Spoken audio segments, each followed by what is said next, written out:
К списку сел и деревень, сожженных и уничтоженных вместе с людьми, я хочу прибавить еще одно название — Хайбах. Почти полвека назад здесь жили и работали горцы из колхоза имени Берия. Не думали и не гадали колхозники, что его опричники станут их палачами.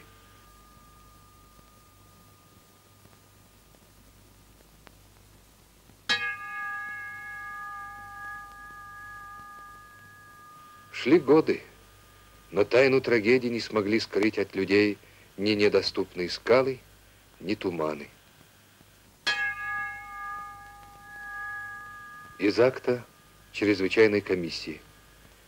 Комиссия считает установленным факт массового уничтожения людей путем сожжения и расстрела в Хайбахое и признает это геноцидом.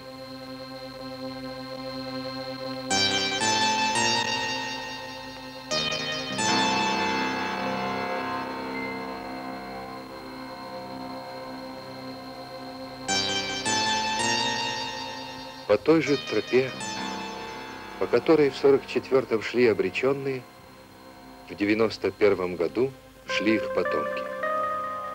Шли, чтобы по-людски предать земле останки погибших.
Я слышу голоса протеста.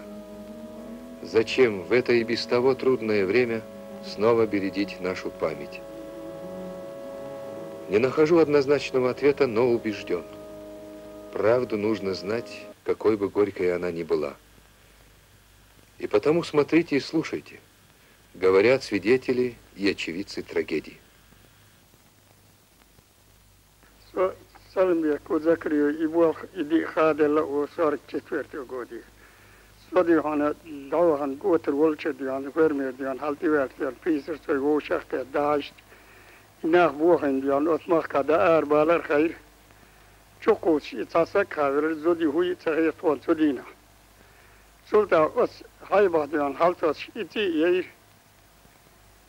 Ити yein chalda shikot del chada twoshach dian.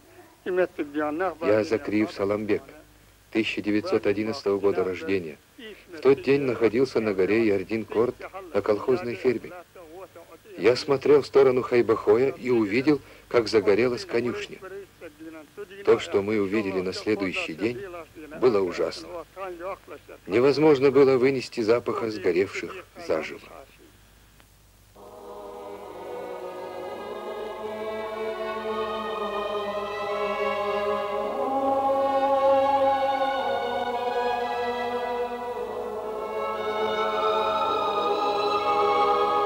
Учитель чеченского языка Саламат Гаев.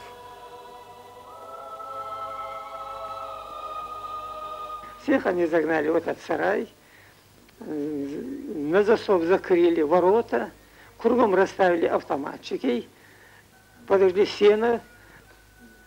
Люди, конечно, попытались выскочить, но мало кто успел выскочить. И автоматная очередь. У нас погибло только одних прямых родственников, 8 человек. Это Гаев Тута, 110 лет, это самый старший.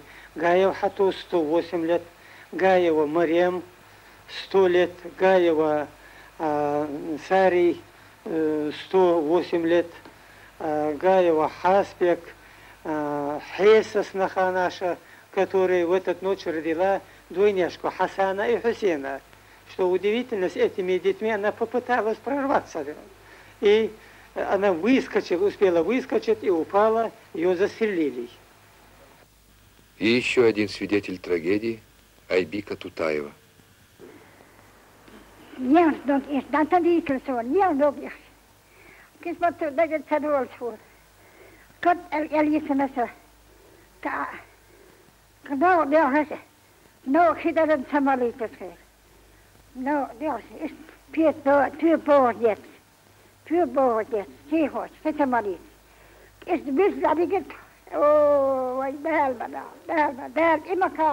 Бабушка вспоминает, что их вывели из села Хайбахи по дороге. Был крупный дождь. Их гнали из села Хайбахи Галантыш с детьми. По дороге не дали им даже пить воду. Не было ничего одето, обуто.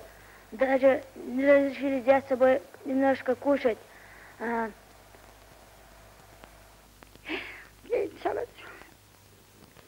Бабушка говорит, что Батукаева пала прямо на дороге, родила ребенка. Нечего было обернуть, одевать ее. Они окружили женщину, чтобы мужчины ее не видели. Потом род приняла бабушка. Она не может даже рассказывать про это. До сих пор у него сердце болит. Сегодня мы мучительно размышляем о том, откуда и почему среди нашего народа появились доморощенные фашисты. А тогда? Что мы знаем о том времени? Хамзату Муртазалиеву было в ту пору 5 лет. Детская память, она же цепкая, она же выхватывает все на лету почти. Некоторые детали порой не замечаем и начинаем в одну кучу все валить. Но это не так. Солдаты, которые до этого за 3-4 месяца жили у нас, они были гуманны. Предотвратить само событие они, видимо, не могли. Им было не дано это.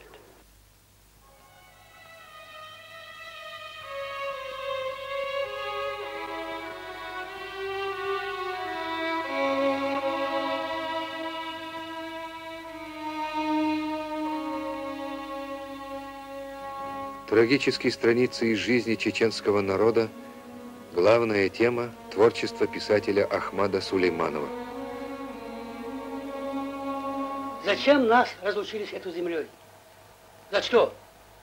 И когда я искал убитых, убиенных, то искал правду. Когда я узнавал, что Балука застрелена, Балут застрелена, 103-летние старики застрелены, мне казалось, что эти пули прошли через мое сердце. Например, в Хайбахе было сожжено 750 человек. Это был ад. Ад для живых людей на земле. Не библейский ад, а на земле. Я искал правду. Я хотел, чтобы никогда это не повторилось. Я хотел, чтобы наша молодежь знала это. Чтобы молодежь и наши оставшиеся в живых, вернувшиеся живыми на эту землю, на священную землю, знали, что земля не любит крови, что земля принимает хорошо семя, зерно,